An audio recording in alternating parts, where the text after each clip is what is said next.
మనసులో భయాలన్నీ మరిచిపో, మగతలో మరో లోకం తెరుచుకో, కలలతో ఉషా తీరం వెతుకుతూ నిదలతో నిశారాణి నడిచిపో.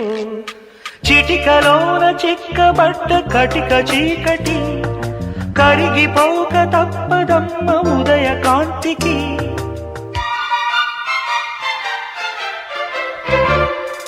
జామురాతిరి జాబిలమ్మ జోలపాడన